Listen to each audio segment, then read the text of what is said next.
একটা সময় তাকে ভাবা হতো ব্রাজিল ফুটবল দলের প্রাণ ভোমরা, যাকে কেন্দ্র করেই সাজানো হতো ব্রাজিল দলের একাদশ। সেই নেইমারকে ছাড়াই কিনা বিশ্বকাপে নিজেদের সেরা একাদশ ঘোষণা করলো ব্রাজিলিয়ান কোচ কার্লো অ্যানচেলোত্তি। ভক্তদের মনে এখন একটাই প্রশ্ন, শেষ অবধি কি বিশ্বকাপে খেলতে যুক্তরাষ্ট্রের টিকিট নিশ্চিত করতে পারবে নেইমার, নাকি ইনজুরির কাছে পরাজয় মেনে ইতি ঘটবে ব্রাজিলিয়ান ফুটবলের এই রাজকুমারের বর্ণিল অধ্যায়?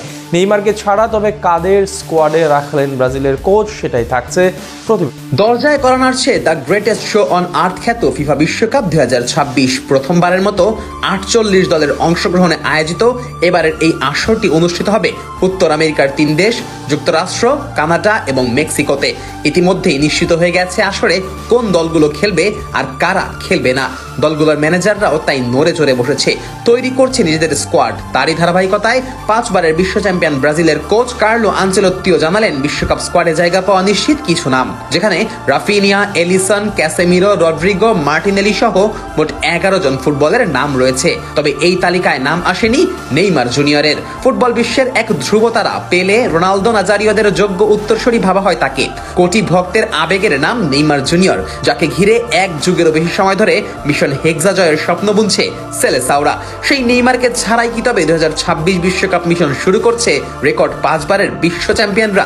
সম্প্রতি ফুটবল বিশ্বে তোলপাড় সৃষ্টি করে ব্রাজিলিয়ান নতুন master mind Carlo Ancelotti FIFA বিশ্বকাপ 2026-এর জন্য তার প্রাথমিক স্কোয়াডের একটি সংক্ষিপ্ত তালিকা প্রকাশ করেছেন, যেখানে অ্যালিসন, মার্কুইনিয়স থেকে শুরু করে তরুণ তুর্কি এস্তেভাও কিংবা রাফিনিয়াদের নাম থাকলেও রহস্যজনকভাবে অনুপস্থিত ব্রাজিলিয়ান ফুটবলের এক সময়কার রাজপুত্র নেইমার জুনিয়রের নাম।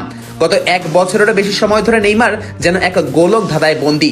2023 সালের অক্টোবরে উরুগুয়ের বিপক্ষে সেই অভিশপ্ত ম্যাচে এসিএল ইনজুরিতে পড়ার পর দীর্ঘ 369 দিন মাঠের বাইরে ছিলেন তিনি। আল হিলালের হয়ে চোট কাটিয়ে এশিয়ান চ্যাম্পিয়ন্স লিগে ফিরলেও মাত্র কয়েক মিনিটের মাথায় আবারও হ্যামস্ট্রিং ইনজুরিতে পড়ে তাকে মাঠ ছাড়তে হয়, যা তার ফিটনেস নিয়ে বিশাল সংশয়ের তৈরি করে।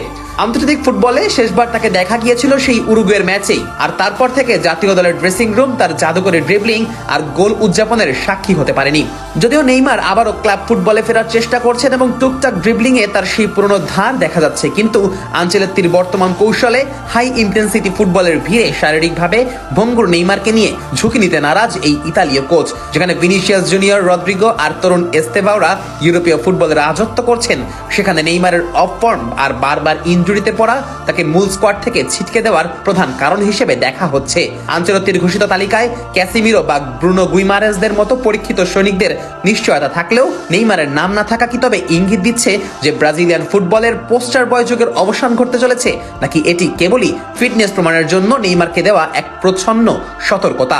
ভক্তদের মনে এখন একটাই প্রশ্ন, তবে কি ব্রাজিলিয়ান ফুটবলের এই রাজকুমারকে ছাড়াই উত্তর আমেরিকার সবুজ গালিচায় হেক্সা জয়ের মিশনে নামবে সাম্বার দেশ? নেইমারহীন ব্রাজিলের এই নতুন রূপ কি পারবে বিশ্বকাপের সোনালী ট্রফিটি পুনরুদ্ধার করতে, নাকি প্রিয় তারকার অনুপস্থিতি আবারও এক বুক স্বপ্নভঙ্গের কারণ হয়ে দাঁড়াবে ব্রাজিলিয়ান সমর্থকদের কাছে?